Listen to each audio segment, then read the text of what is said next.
Hello friends, welcome to Life Prep. In this lecture, we are going to cover information related to NCERT text of two important plant growth regulators.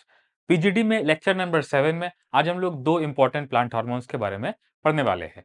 ये दोनों को हम लोग साथ में इसलिए पढ़ रहे हैं क्योंकि इनका काम रिलेटेड एस्पेक्ट्स पे है।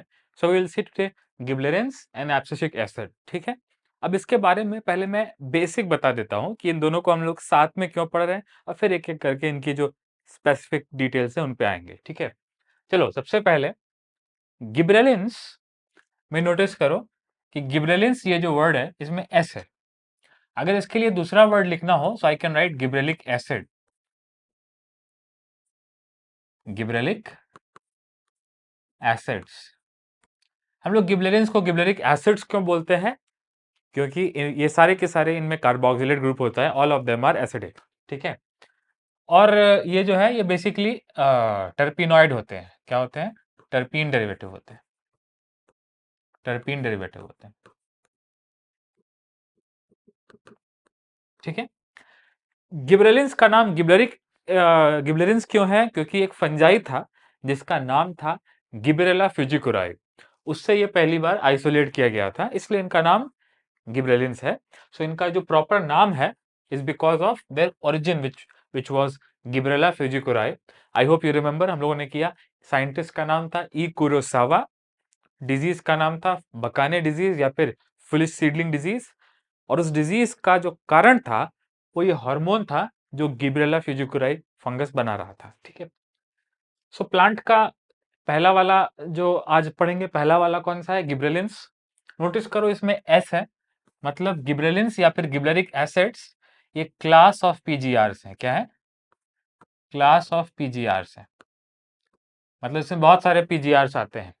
For example gibberellic acid 1, gibberellic acid 2, gibberellic acid 3 and so on and so fourth. ठीक है, इसमें हंड्रेड्स आते हैं, बहुत सारे आते हैं। ठीक है, इसमें से सबसे इंपॉर्टेंट कौन सा है? Gibberellic acid 3।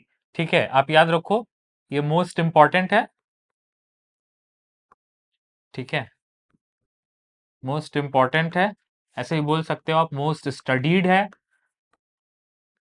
और दी फर्स्ट नहीं है, वन ऑफ दी फर्स्ट है। The first is gibberellic acid 1 and gibberellic acid 3 क्या है?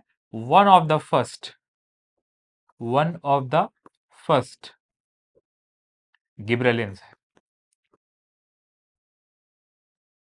One of the first gibberellin है। ठीक है, नेक्स्ट दूसरा वाला है एब्सिसिक एसिड। एब्सिसिक एसिड पे हम लोग बात करेंगे आज। एब्सिसिक एसिड का नाम एब्सिसिक क्यों है? Because they cause something called abscission. देखो बॉटनी में लीफ के या किसी प्लांट पार्ट के गिर जाने के लिए वर्ड है एब्सिशन, और क्योंकि ये एब्सिशन कराते हैं इसलिए इनको क्या बोलते हैं? Abscisic acid. नोटिस करो एब्सिसिक एसिड एक मॉलिक्यूल है और गिबरेलिंस या gibberellic acids class of molecules है, तो इसमें कई सारे आते हैं और ये एक ही है। ठीक है, एब्सिसिक एसिड, याद रखो abscisic acid is one PGR, is not class of PGR. ये एक अकेला पीजीआर है, और ये किस चीज का हार्मोन है? ये स्ट्रेस हार्मोन है, ये स्ट्रेस हार्मोन है। और ये क्या कराता है? एब्सिशन कराता है। एब्सिशन मतलब leaf fall, fruit fall, flower fall. ठीक है, नेक्स्ट ये स्ट्रेस हार्मोन है। स्ट्रेस हार्मोन है मतलब ये प्लांट को स्ट्रेस में सरवाइव करने में हेल्प करता है। ठीक है, इसका मतलब बुरे समय में एब्सिसिक एसिड हेल्प करता है प्लांट के मेटाबॉलिज्म को स्लो करके। ठीक है, abscisic acid. Next gibberellic acid या गिबरेलिंस जो है ये वाले आप बोल सकते हो ये बोल्टिंग हार्मोन है। इसका नाम क्या है? बोल्टिंग हार्मोन है। बोल्टिंग हार्मोन इसको क्यों बोलते हैं? क्योंकि ये इंटरनोड इलोंगेशन करता है। क्या करता है? इंटरनोड इलोंगेशन, मतलब ये स्टेम को और फ्रूट्स को और स्टॉक्स को साइज में बढ़ा देता है। Elongation of stem, elongation of fruit कौन करता है? गिबरेलिंस करते हैं। सो अभी तक हम लोग क्या देखते आए हैं? इन दो का नाम देखा है हम लोगों ने। Gibberellins is a class of PGR which are terpenes and abscisic acid is one single PGR molecule. ठीक है, एक तरह का मॉलिक्यूल है ये एब्सिसिक एसिड। इसको शॉर्ट में हम लोग एबीए बोलते हैं। और इसको शॉर्ट में जीए बोलते हैं। एबीए याद रखना, ये कैरोटिनॉइड है। क्या है? कैरोटिनॉइड है, ठीक है। और ये टर्पीन कंपाउंड है, ठीक है। कोई बात नहीं, सबसे पहले हम लोग आज डिस्कस करेंगे गिबरेलिंस के बारे में, उसके बाद आएंगे एब्सिसिक एसिड के ऊपर। So let's write down a heading, gibberellins. Notice करो, गिबरेलिन की स्पेलिंग में डबल बी है और डबल एल है, ठीक है। Gibberellins, double B double L, gibberellins, ठीक है। Some people call it gibberellins, ठीक है, या फिर गिबरेलिक एसिड्स भी बोलते हैं, ठीक है। सो इसमें पहला पॉइंट क्या लिख सकते हैं कि ये क्लास ऑफ पीजीआर्स है, इसमें बहुत सारे पीजीआर्स आते हैं, और ये एक ऐसा हार्मोन है जो फंजाई भी बनाता है। सो फंजाई भी गिबरेलिक एसिड जैसे हार्मोन्स बनाते हैं, ठीक है। सो पहला बात, जिसका पहला सबसे इंटरेस्टिंग पॉइंट है, वो ये है कि फंजाई ऑल्सो प्रोड्यूस गिबरेलिन्स। बाकी के हार्मोन फंजाई नहीं बनाते, ऑक्सिन वगैरह फंजाई नहीं बनाते, लेकिन gibberellins are produce by plants as well as by fungi. So fungi also produce gibberellins, ठीक है। आई होप इसकी थोड़ी सी हिस्ट्री याद होगी। साइंटिस्ट का नाम ई कुरोसावा। उन्होंने स्टडी किया बकाने डिजीज और foolish seedling disease of rice, और राइस सीडलिंग एबनॉर्मली टॉल हो रहा था, लेकिन उसका कारण था गिब्रेला फ्यूजिकुराई फंगस, ठीक है। सो साइंटिस्ट का नाम क्या है? ई कुरोसावा। और इन्होंने क्या किया था? ऑब्जर्व किया था, देखा था, रिपोर्ट किया था कि राइस में एक बीमारी हो रही है, उसका नाम क्या है? बकाने डिजीज, ठीक है। बकाने मतलब फुलिश सीडलिंग डिजीज, फुलिश मतलब बेवकूफ। अब इसको बेवकूफ क्यों बोल रहे हैं? क्योंकि प्लांट एबनॉर्मली टॉल हो जा रहा है और अपने ही वेट से गिर जा रहा है, ठीक है। सो फुलिश सीडलिंग डिजीज, ये किसकी डिजीज है? ओट सीडलिंग की है, कैनरी ग्रास सीडलिंग की है, या राइस सीडलिंग की है? राइस सीडलिंग की है, ऑफ राइस सीडलिंग। अगर नहीं मालूम तो आप लिख लो, राइस को हम लोग बोलते हैं ओराइजा सटाइवा, ठीक है। तो कंफ्यूज करने के लिए भी बोल सकता है Oryza sativa is technical name for rice. E Kurosawa ने बकाने डिजीज को देखा, राइस सीडलिंग की डिजीज है, और ये देखा कि ये किसके इन्फेक्शन से हो रही थी? फंजाई, एक एस्कोमाइसिटीज फंजाई था, गिबेरेला फ्यूजिकुराई, गिबेरेला फ्यूजिकुरॉय, ठीक है। और इन्होंने देखा कि फंजाई तो ठीक है, लेकिन फंजाई का अगर स्टेराइल फिल्ट्रेट लिया जाए, मतलब फंजाई को किल कर दिया जाए, फिर भी किल्ड फंजाई से भी बकाने डिजीज हो रही है, ठीक है। So sterile filtrates of fungi, ये फंजाई है बाय द वे, ये कॉजेटिव एजेंट है, ये पैथोजन है, किसका? बकाने डिजीज का। लेकिन ई कुरोसावा ने ये नोटिस किया कि स्टेराइल फिल्ट्रेट ऑफ गिबेरेला फ्यूजिकुराई, इस फंजाई का अगर स्टेराइल फिल्ट्रेट देंगे, मतलब मरा हुआ फंजाई भी देंगे, जिंदा नहीं मरा हुआ फंजाई देंगे, तो भी फुलिश सीडलिंग डिजीज के सिम्टम आ रहे हैं।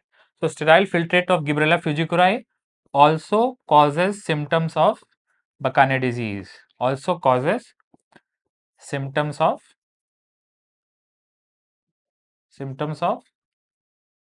Bakane disease। अब आप मुझे इसका कारण बताओ, टेल मी द रीजन। गिबरेला फ्यूजिकुराई के इन्फेक्शन से तो बकाने डिजीज के सिम्टम आ रहे हैं, लेकिन अगर मरा हुआ फंजाई दे रहे हैं तब भी डिजीज के सिम्टम आ रहे हैं। इसका मतलब यह है कि फंजाई से सिम्टम नहीं आ रहे हैं, रादर फंजाई के एक केमिकल से सिम्टम आ रहे हैं। कौन से केमिकल से? गिब्रेलिन्स। तो ये फंजाई एक केमिकल बनाता है जिसको बोलते हैं गिब्रेलिन्स, वन ऑफ मेनी गिब्रेलिन्स। और ये जो केमिकल है, ये प्लांट के को एबनॉर्मली टॉल कर दे रहा है, एक्सिस को एलोंगेट कर दे रहा है। So sterile filtrates of Gibberella fujikuroi also cause symptoms of bakanae disease, ठीक है। बाद में पता चला कि ये जो फंजाई है, ये एक्चुअली एक एक्टिव केमिकल बना रहा है जिसका नाम क्या है? गिब्रेलिन्स, ठीक है। अब देखो, गिबरेलिंस दूसरे तरह के प्रोमोटरी पीजीआर है, मतलब प्लांट ग्रोथ को प्रमोट करते हैं। Next, there are more than 100 gibberellins, तो हंड्रेड्स ऑफ गिबरेलिंस है, इनका नाम पड़ा है GA1, GA2 and so on. ठीक है, next, reported from widely different organisms, इसका मतलब फंजाई और प्लांट दोनों से गिबरेलिंस बनते हैं। ठीक है, such as fungi and higher plants. Just remember, ये अकेला ऐसा पीजीआर है जो अपने सिलेबस में है, जो प्लांट में भी बनता है और फंजाई में भी बनता है। Abscisic acid is not produced by fungi, gibberellins which are terpenes they are produced by fungi as well as higher plant. तो ये इसका यूनिक फीचर है कि फंजाई आल्सो प्रोड्यूस गिबरेलिन्स। ठीक है, इसका मतलब फंजाई भी प्लांट का हार्मोन बना रहा है।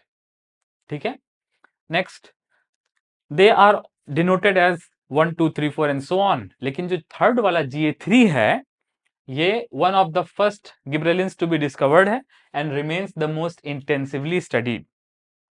सारे गिबरेलिन्स का नाम गिबरेलिक एसिड क्यों है?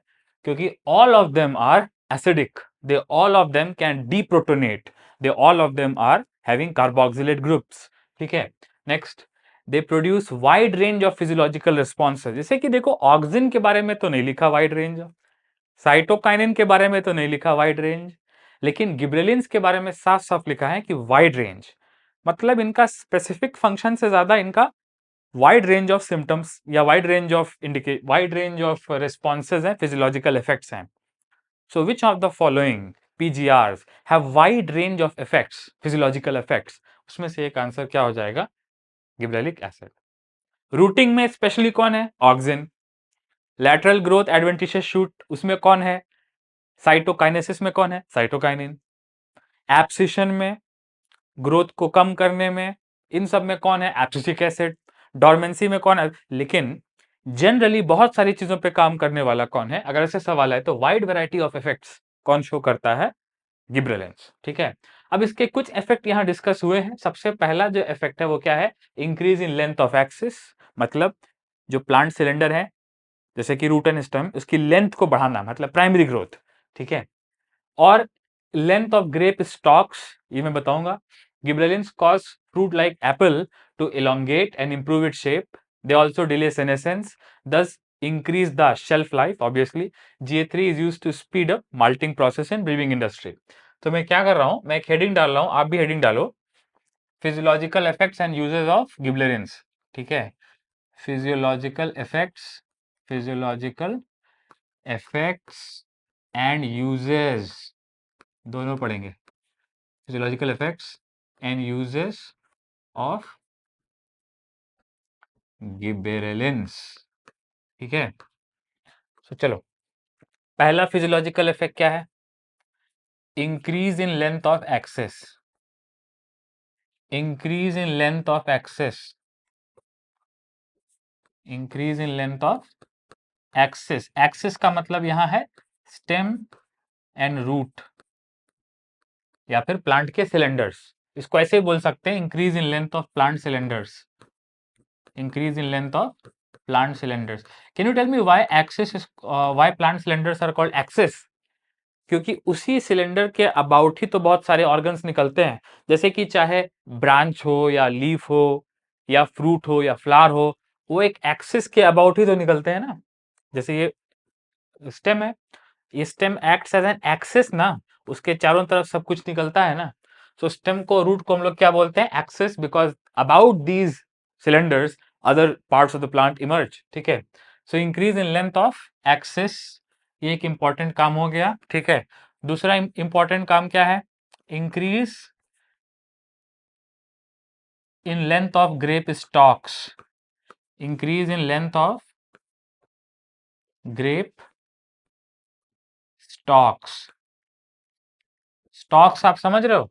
ठीक है, आप नोटिस करना कि मान लो कि ये ग्रेप की ब्रांच है, और ग्रेप की ब्रांच में क्या होता है?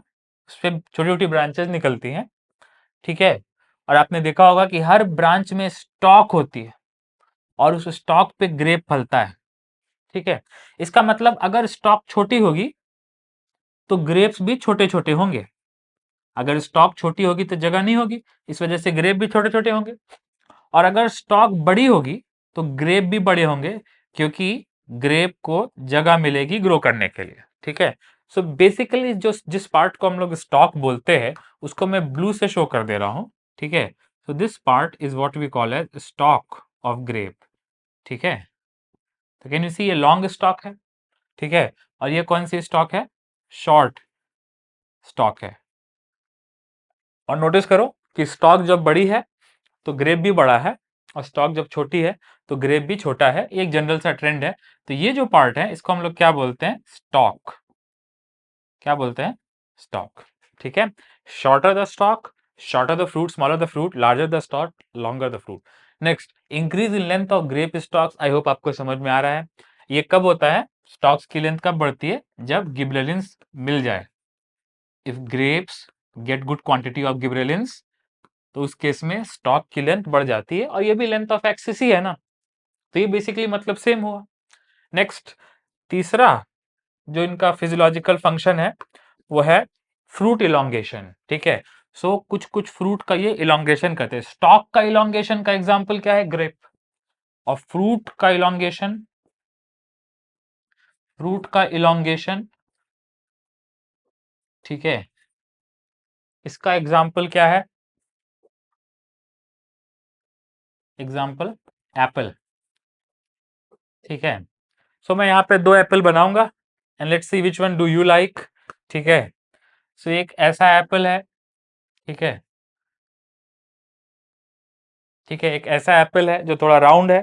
ठीक है, और एक दूसरा एप्पल है जिसकी शेप जो है थोड़ी सी और इलोंगेटेड है और अच्छी शेप है। ठीक है, does not, it also depends upon variety, but in general ये जो राउंड वाला जो थोड़ा फैट वाला एप्पल है, इसकी शेप को अगर इलोंगेट कर दिया जाए तो इसको हम लोग बोलते हैं इंप्रूवमेंट इन शेप, क्योंकि इस वाले में पल्प ज्यादा होगा, मोर पल्प, इस वाले में पल्प कम होगा।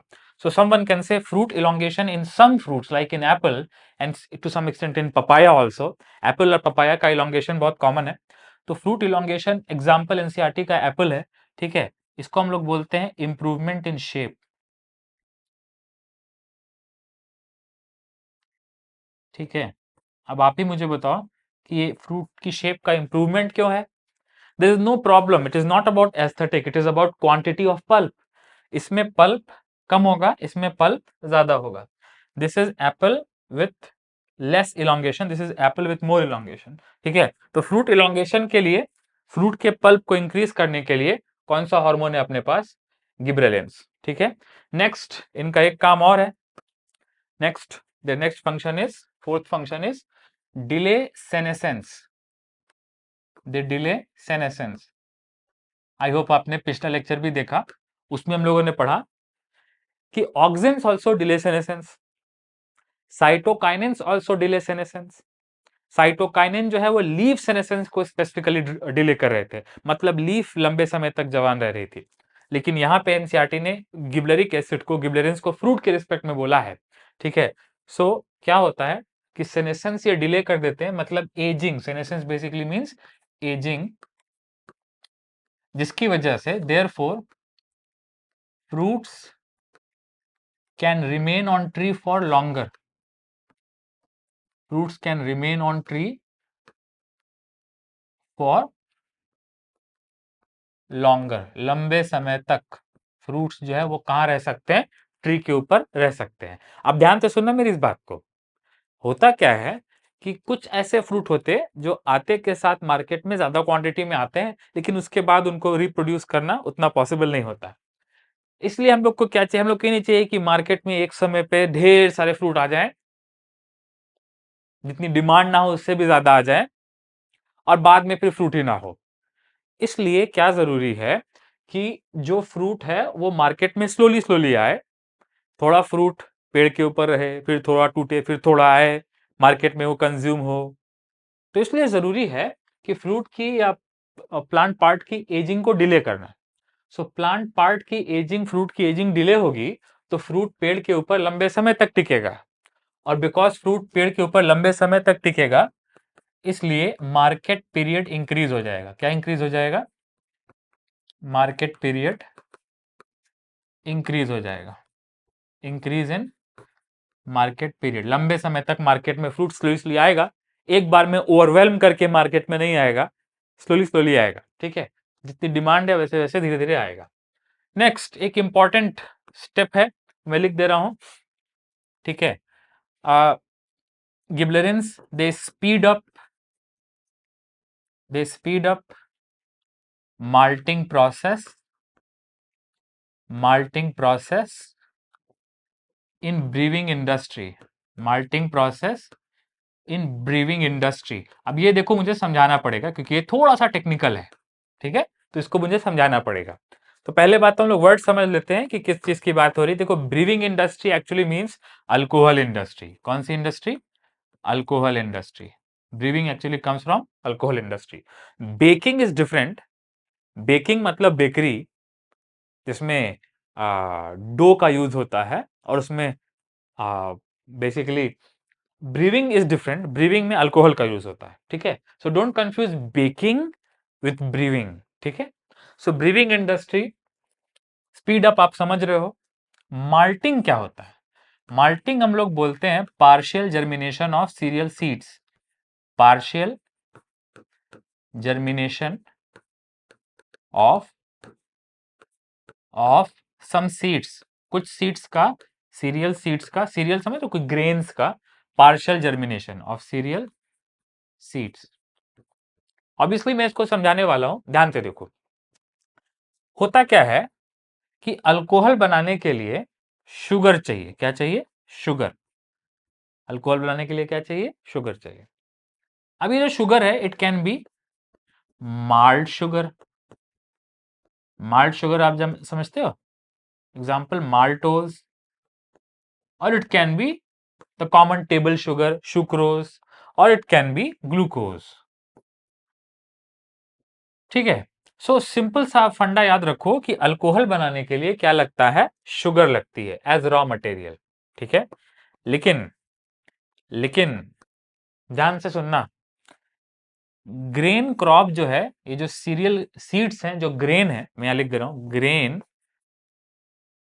या फिर सीरियल सीड्स जो है, ठीक है, इनके अंदर रिजर्व फूड शुगर नहीं होता। इनके अंदर रिजर्व फूड क्या होता है? स्टार्च होता है। क्या होता है? स्टार्च होता है। अब तुम प्रॉब्लम सुनो। प्रॉब्लम यह है कि अल्कोहल बनाने के लिए चाहिए क्या? शुगर। लेकिन सीड के अंदर शुगर नहीं होती, सीड के अंदर स्टार्च होता है। Sugar is generally mono and disaccharide, और स्टार्च तो पॉलीसेक्राइड है, बड़ा कार्बोहाइड्रेट है। सो स्टार्च से अल्कोहल नहीं बन सकता। इसलिए जरूरी क्या है कि पहले शुगर बने। बाय द वे, शुगर से जब फर्मेंटेशन होता है, शुगर से क्या होता है, क्या बोलते हैं उसको, हम लोग पढ़ा, हम लोगों ने रेस्पिरेशन चैप्टर में, इथेनॉलिक फर्मेंटेशन।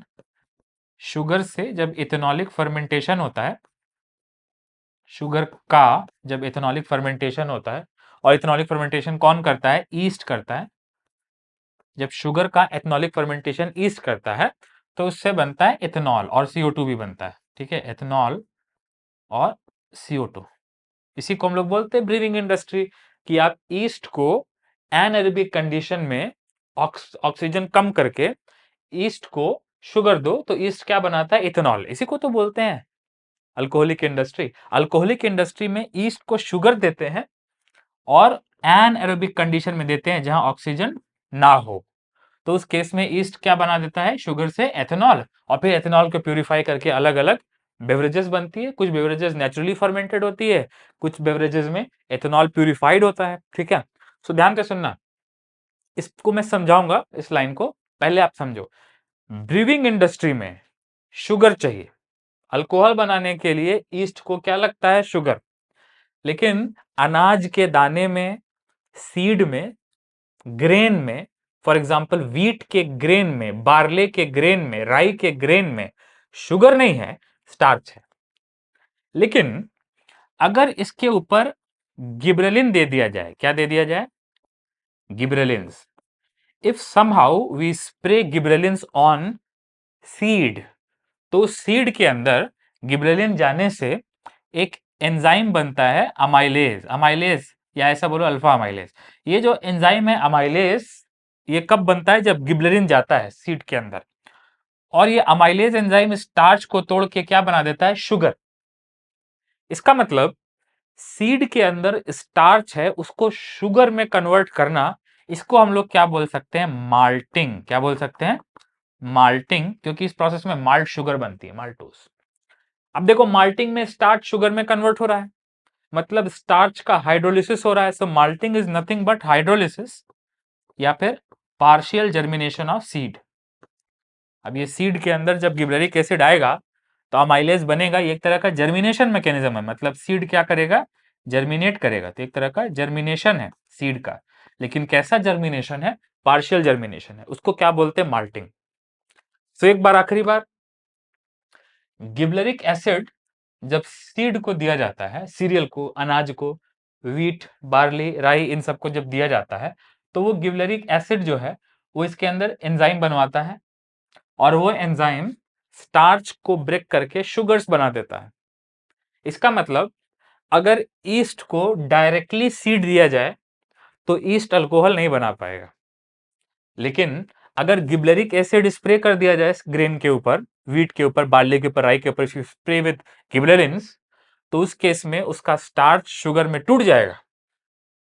मतलब व्हीट के अंदर जो स्टार्च है वो शुगर में टूट जाएगा और उस शुगर को फर्मेंट करके अल्कोहल बनाया जा सकता है।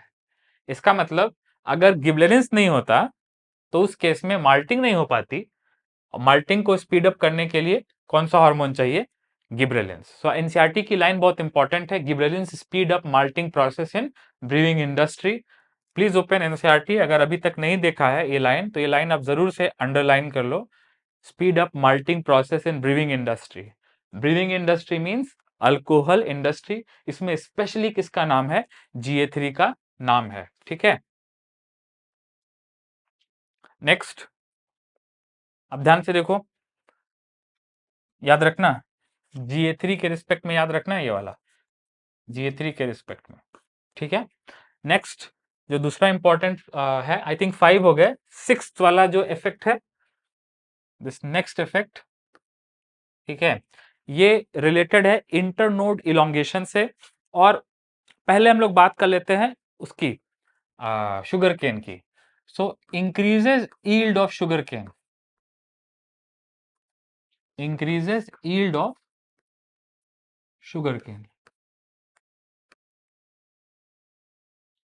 Late us ask ourselves a question कि शुगर केन में जो सुक्रोज शुगर है वो कहाँ रहती है, क्या उसकी लीफ में रहती है, क्या शुगर केन के रूट में रहती है, या शुगर केन के स्टेम में रहती है।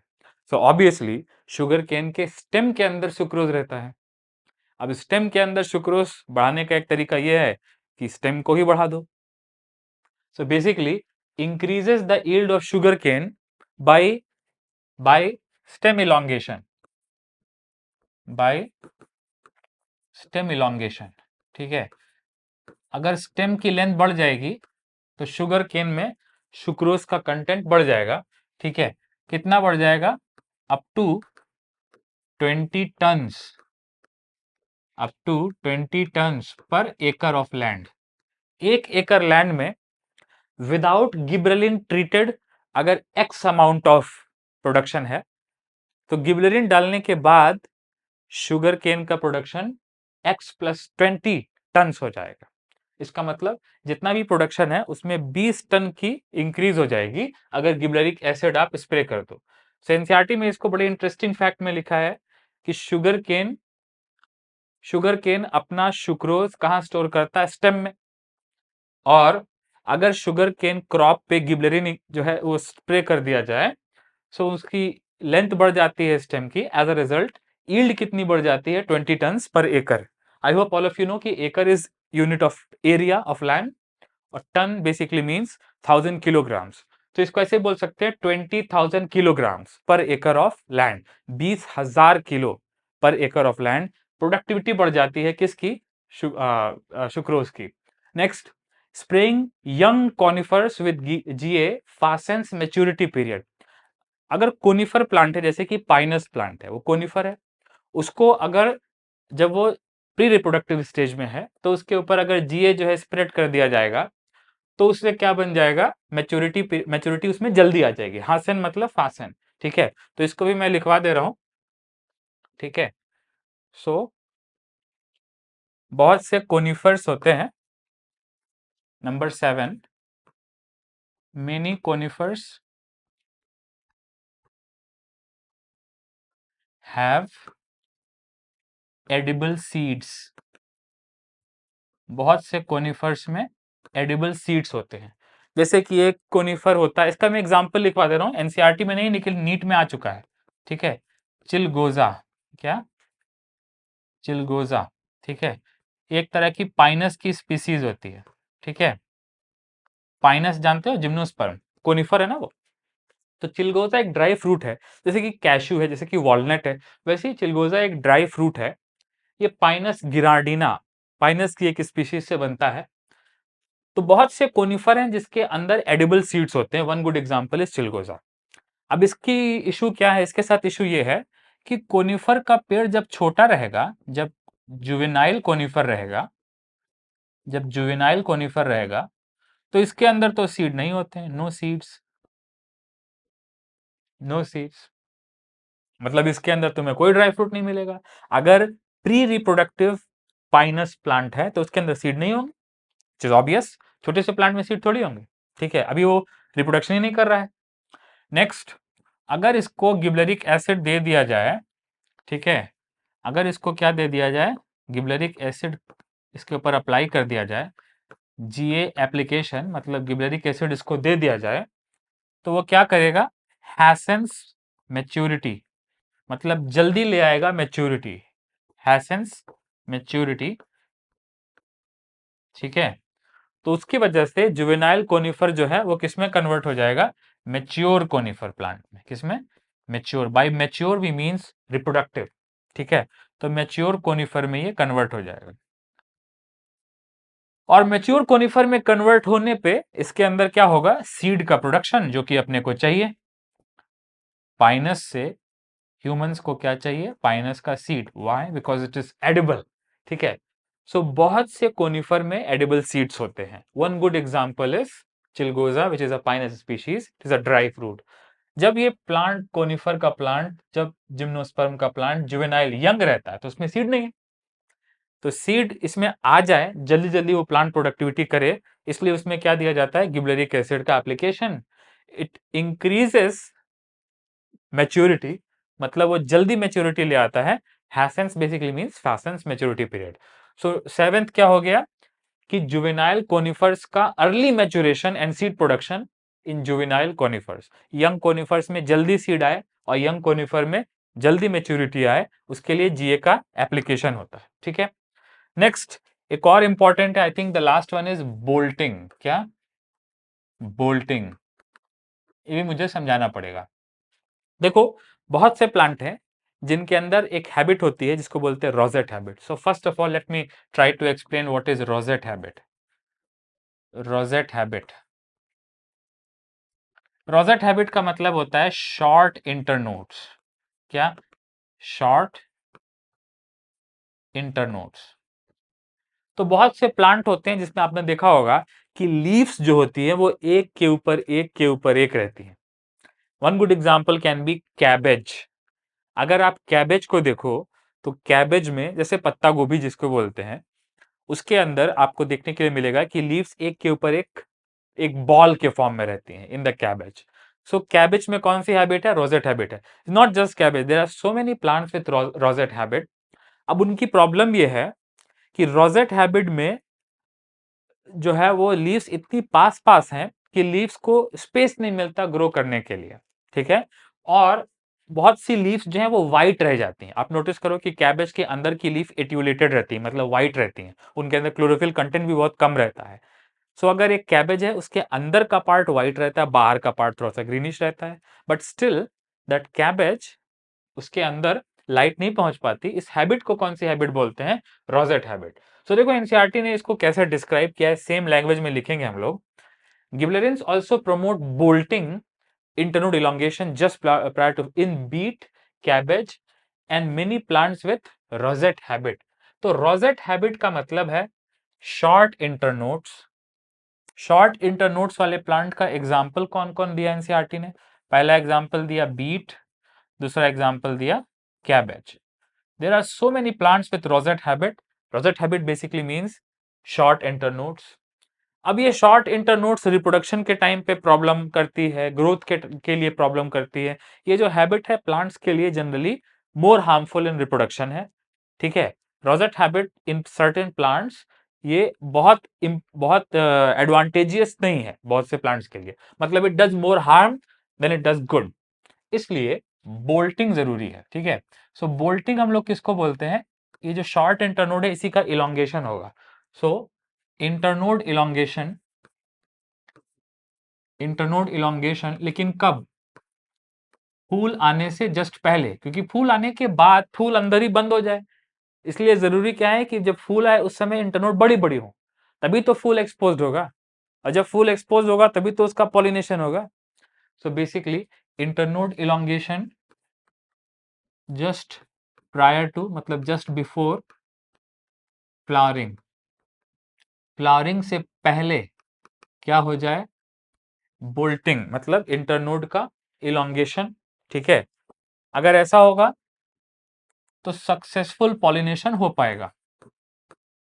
सक्सेसफुल पॉलिनेशन तभी हो पाएगा जब रोजेट हैबिट वाले जो प्लांट है वो बोल्टेड हो, which means that if you have cabbage and beet and it remains unbolted, तो उनका पॉलिनेशन और रिप्रोडक्शन इफेक्ट होगा। और बोल्टिंग के लिए जो हार्मोन है वो कौन सा है, गिबरेलिक एसिड। सो एक बार मैं जल्दी जल्दी गिबरेलिक एसिड के फिजियोलॉजिकल इफेक्ट्स गिना दे रहा हूं, then I will eventually come to abscisic acid. So gibberellic acid increases in length of axis, मतलब लेंथ बढ़ाता है, ग्रेप की स्टॉक बढ़ाता है, स्टॉक मैंने ब्लू से यहाँ शो की है, what is grape stalk. Then fruit elongation, apple की शेप को इंप्रूव करता है, उसके फ्लैश को इंप्रूव करता है, एप्पल को, पपाया को। नेक्स्ट सेनेसेंस को डिले करता है, सेनेसेंस को डिले करने की वजह से पेड़ पे फ्रूट लंबे समय तक रह पाएगा, और जब लंबे समय तक रह पाएगा तो समवन कैन से कि मार्केट पीरियड भी बढ़ जाएगा, लंबे समय तक मार्केट में सर्विसफुली आता जाएगा। ठीक है, next speed up malting process in brewing industry, बहुत टेक्निकल था, इसको मैंने बता दिया कि ब्रीविंग इंडस्ट्री में शुगर चाहिए, मतलब मोनो एंड डाइसेक्राइड्स चाहिए, माल्टोज ग्लूकोज चाहिए, लेकिन सीड के अंदर माल्टोज ग्लूकोज की जगह स्टार्च है, इसलिए स्टार्च से पहले माल्टोज बनाना पड़ेगा, विच मींस स्टार्च का पार्शियल हाइड्रोलिसिस करना पड़ेगा। इस पार्शियल जर्मिनेशन को हम लोग बोलते हैं माल्टिंग, जिस प्रोसेस में माल्ट शुगर बनती है। Malting basically is a kind of smell, एक तरह के फिनोमेना का नाम है माल्टिंग, और माल्टिंग जल्दी हो इसलिए हार्मोन देना पड़ता है बाहर से, कौन सा, gibberellic acid. So once again gibberellic acid speeds up the malting process, मतलब gibberellic acid can not increase fermentation rate but gibberellic acid can increase malting rate. अगर आप देखो तो ब्रीविंग इंडस्ट्री में दो चीजें हैं, पहला स्टेप कौन सा, इधर वाला स्टेप कौन सा है, लेटर स्टेप कौन सा है, फर्मेंटेशन। इसका गिबरेलिक एसिड से फर्मेंटेशन का कोई लेना देना नहीं है, गिबरेलिक एसिड का लेना देना किससे है, माल्टिंग प्रोसेस से है। सो एनसीईआरटी में साफ साफ लिखा है, ऐसा नहीं लिखा है एनसीईआरटी में कि gibberellic acid speed up fermentation process of briefing industry, नहीं, in fact gibberellic acid speed up malting process in brewing industry. What we have next is that gibberellic acid increases the yield of sugarcane, क्योंकि sugarcane में stem में होता है sucrose, इसलिए 20 ton पर एकड़ बढ़ जाएगा अगर स्टेम की लेंथ बढ़ा रहा है तो। Next to more, many conifers have edible seed, जैसे कि चिलगोजा, पाइनस। अगर जुवेनाइल कोनिफर जिनके अंदर सीड नहीं है, जो सीड नहीं बना सकते, उनको जीए दिया जाए तो उनके अंदर मैच्योरिटी जल्दी आ जाएगी, hastens maturity period in juvenile conifers, तो उनमें सीड प्रोडक्शन होगा। And remember seed is the edible part in these conifers. Next इसके बाद कौन आ गया, बोल्टिंग। बोल्टिंग मैंने समझा दिया। बीट और कैबेज का नाम आप मत भूलना, इन दोनों में शॉर्ट इंटरनोड्स होती है, इसको बोलते हैं rosette habit. Rosette habit is harmful for many reasons, one such reason is pollination and reproduction. अगर अनबोल्टेड रह जाएगा कैबेज तो उसमें पॉलिनेशन नहीं हो पाएगा, और पॉलिनेशन तो जरूरी है रिप्रोडक्शन के लिए। सो सक्सेसफुल पॉलिनेशन के लिए रोजेट हैबिट को ओवरकम करना जरूरी है, उसको हम लोग क्या बोलते हैं, बोल्टिंग या फिर इंटरनोड इलोंगेशन। उसमें भी कौन सा हार्मोन लगता है, gibberellic acid. Now what we do is we'll come to abscisic acid, which is the second hormone today in our video lecture. तो नेक्स्ट हार्मोन कौन सा है, एब्सिसिक एसिड। ठीक है, एब्सिसिक एसिड, जैसा कि पहले भी बता चुके हैं, एब्सिसिक एसिड डिस्कवर हुआ था for its role in regulating abscission and dormancy. So हालांकि इसके बहुत से काम है, लेकिन दो मेन चीज जिसको ये रेगुलेट करता है वो कौन है? एब्सिशन मतलब leaf fall, falling of plant parts, abscission, और दूसरा डॉर्मेंसी। डॉर्मेंसी मतलब सीड को जर्मिनेट होने से रोकेगा। सीड जर्मिनेट होने से क्यों रोक रहा है? क्योंकि कंडीशंस अनफेवरेबल है।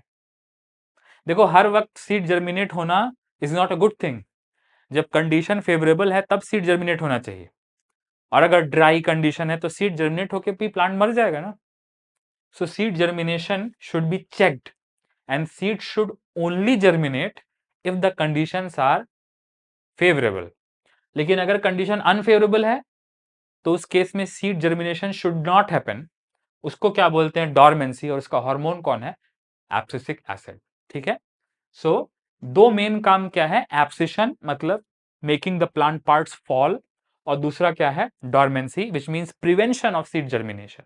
Making the plants part fall will cause decrease in biomass of plant, and dormancy will basically result in stopping of germination। ये दो बातें आप कंसेप्ट आप समझो। दूसरे पीजीआर की तरह it also has other wide ranging effects on plant growth and development. जैसे कि जो रूट का आर्किटेक्चर होता है, कि रूट की डिजाइन कैसी होगी, पैटर्न कैसा होगा, वो भी ये रेगुलेट करता है। सो इसके बहुत से काम है जो एनसीईआरटी में नहीं दिए हैं स्पेसिफिकली, लेकिन दिया है कि wide ranging effects abscisic acid के भी होते हैं। अब इससे क्या होता है? स्टेटमेंट बेस्ड क्वेश्चन आते हैं। Abscisic acid plays role only in abscission and dormancy? No, it has other wide ranging effects as well because NCERT says so। ठीक है, आप ये सब लाइंस को सोचो, इससे स्टेटमेंट बेस्ड क्वेश्चन बनते हैं। ठीक है। Next, it also act as general plant growth inhibitor, मतलब प्लांट की ग्रोथ को ये क्या कर देगा? स्लो।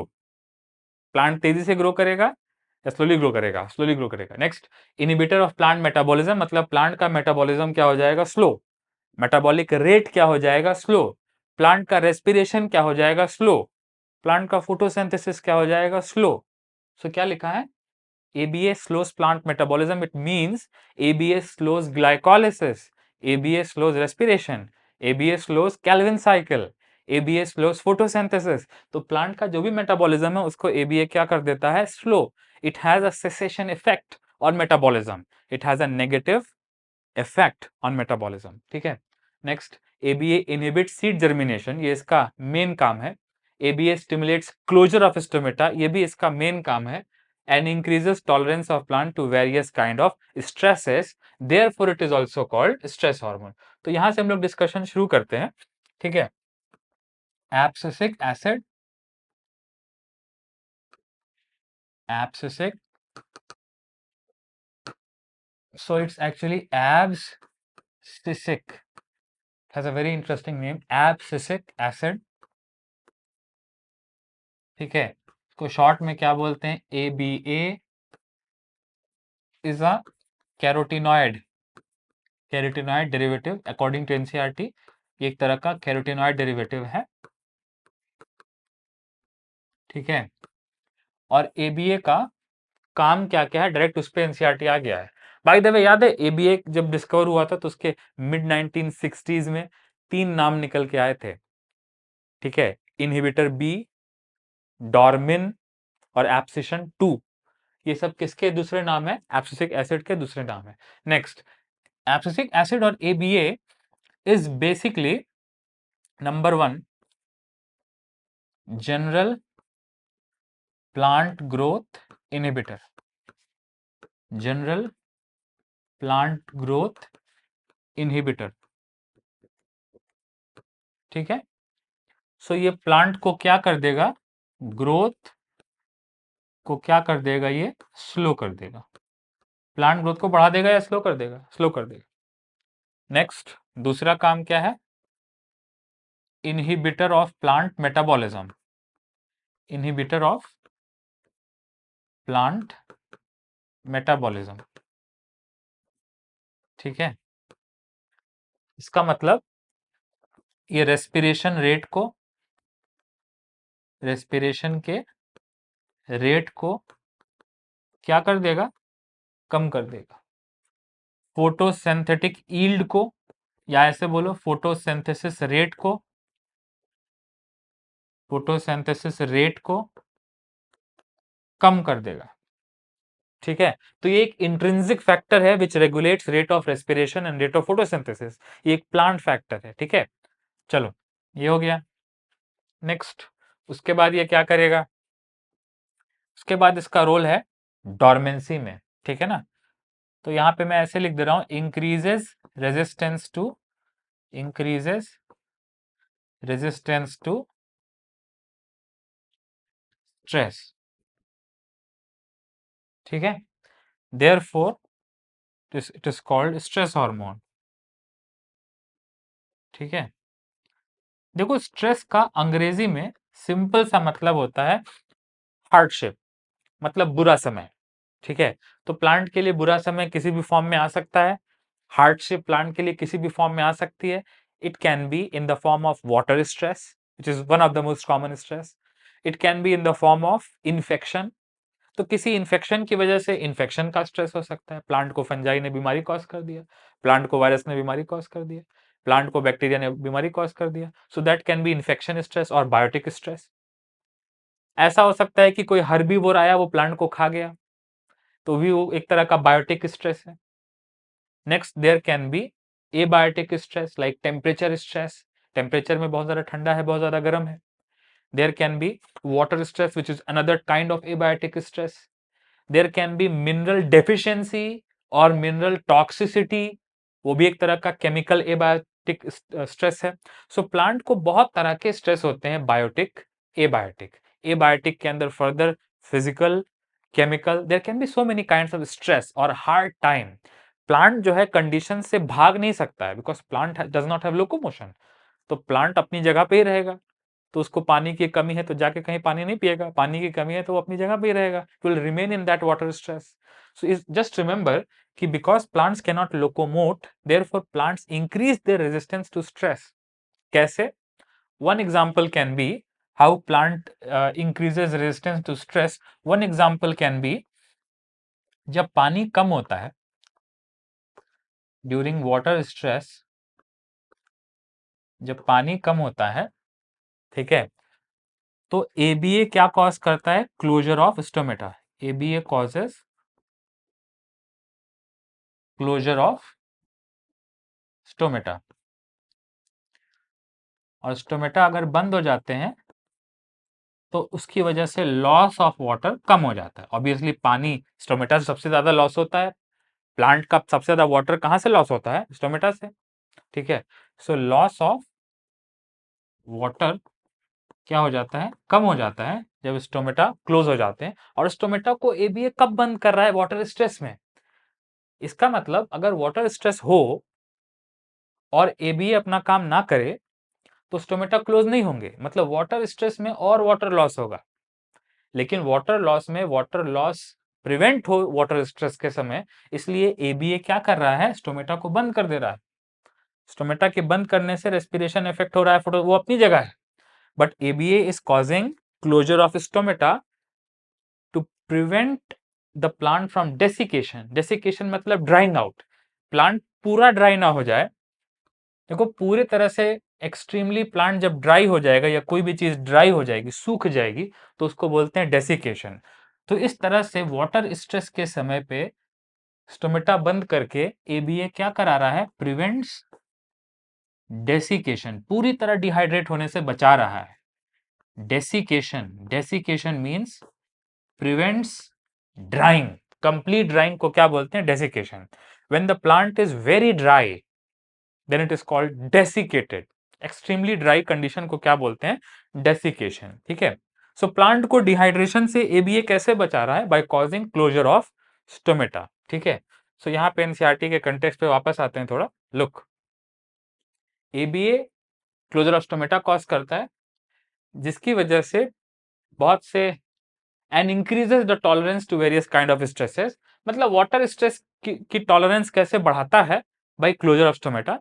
और दूसरे भी चीजें हैं जिनकी दूसरे भी स्ट्रेस की टॉलरेंस भी बढ़ाता है। ठीक है, उसका मैकेनिज्म इंपॉर्टेंट नहीं है।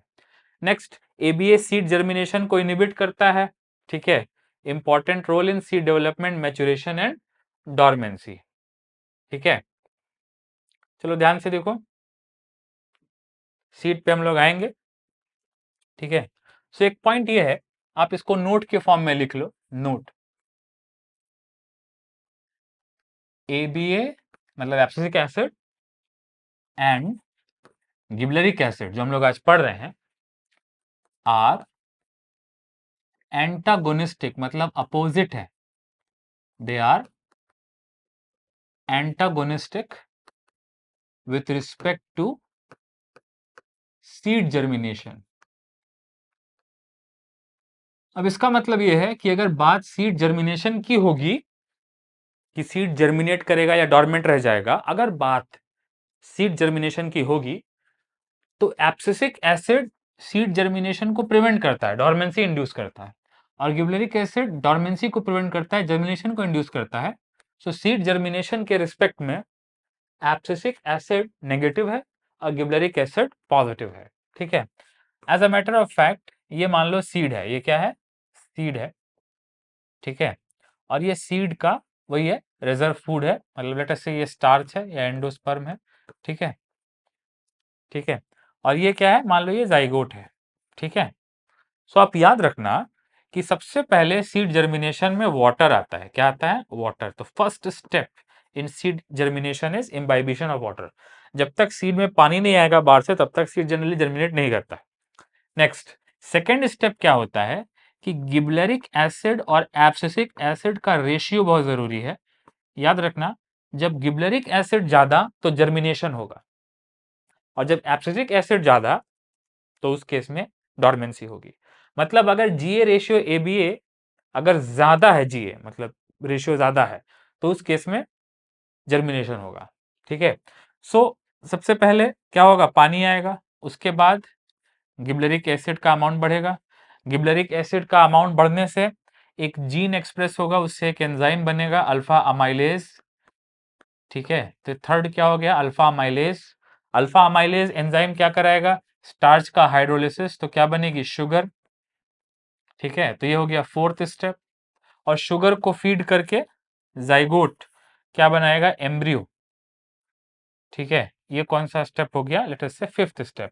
तो सीड जर्मिनेशन को आप क्लोजली फॉलो करो। सबसे पहले पानी आया, उसके बाद गिबरेलिक एसिड बढ़ गया, उसके बाद अल्फा अमाइलेज बन गया, उसके बाद स्टार्च का हाइड्रोलिसिस हो गया शुगर में, और उस शुगर को खा के देखो, जाइगोट स्टार्च को नहीं खा सकता, जाइगोट शुगर को खा सकता है। तो जाइगोट शुगर को खा के क्या बना दिया, एम्ब्रियो बना दिया। Zygote converts into embryo bye feeding upon the sugar which comes from hydrolysis of starch in the endosperm. ठीक है, सो इसको हम लोग बोलते हैं सीड जर्मिनेशन। इसका मतलब कि अगर एब्सिक एसिड ज्यादा होता तो कब होता, जब पानी नहीं आता तब, उस केस में क्या होती, dormancy.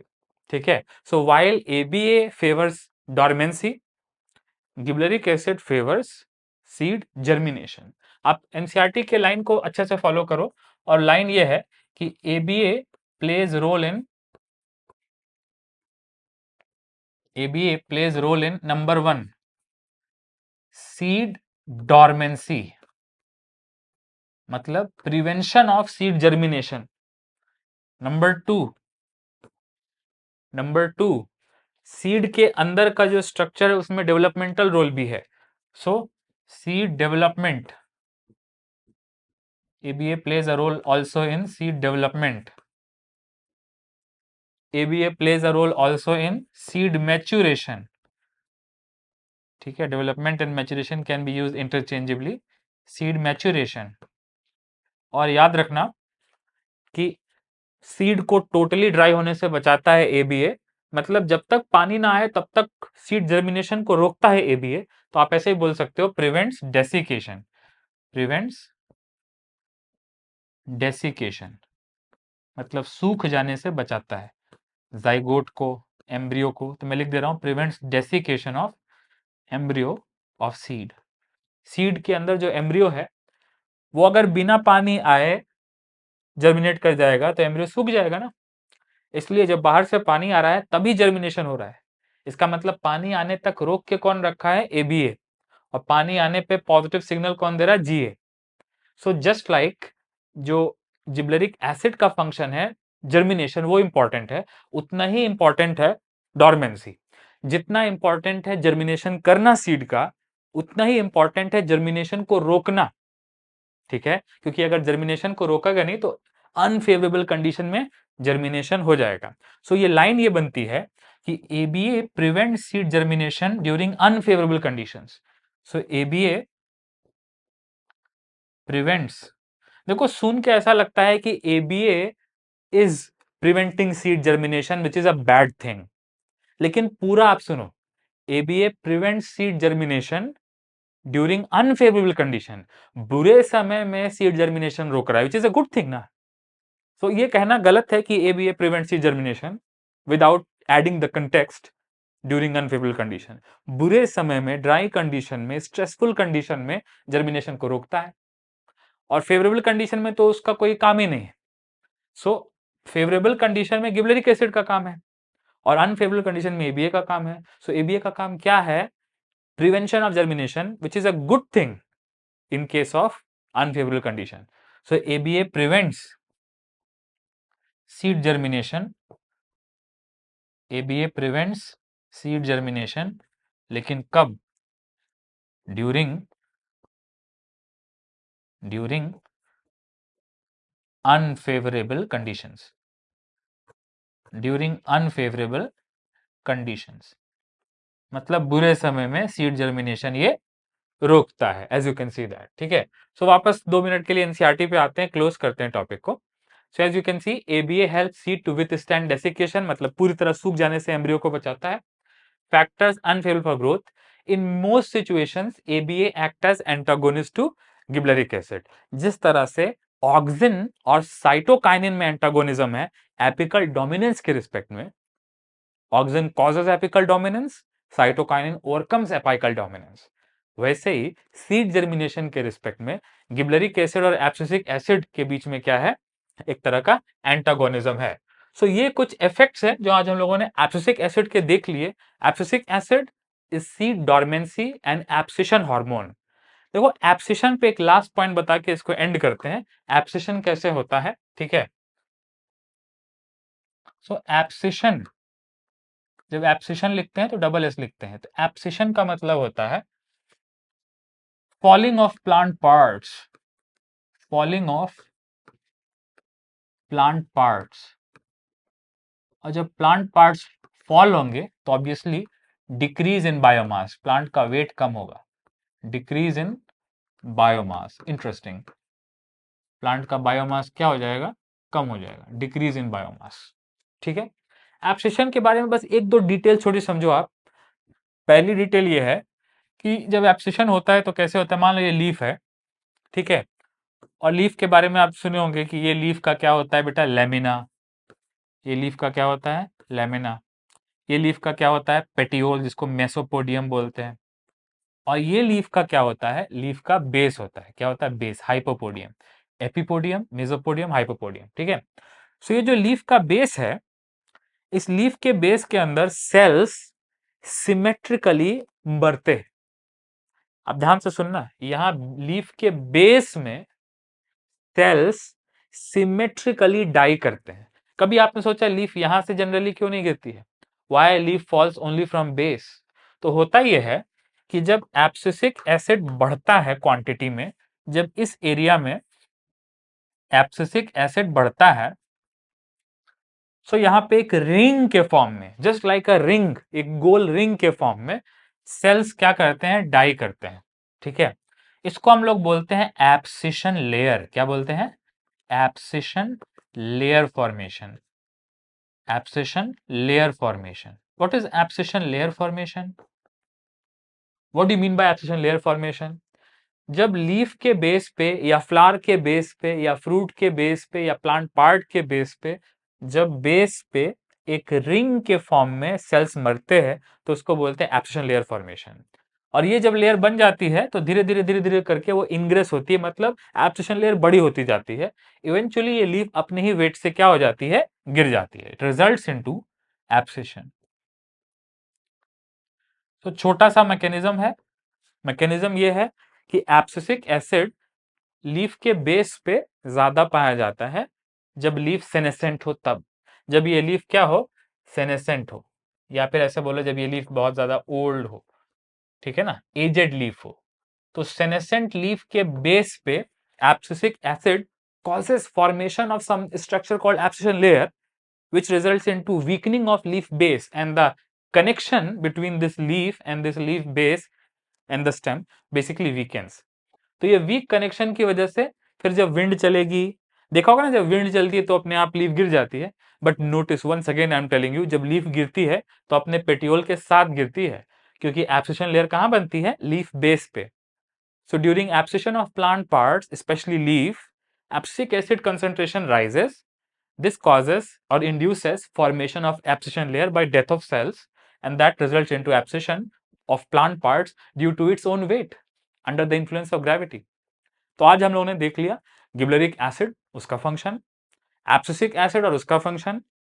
Gibberellic acid and abscisic acid को हमेशा एक कंटेक्स्ट में साथ में पढ़ने में मजा है। Gibberellic acid and abscisic acid are antagonistic with respect to seed germination, while gibberellic acid is pro-germinating seed germinating hormone.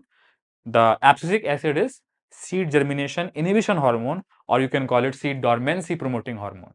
Thank you so much for watching. I'll see you in the next video.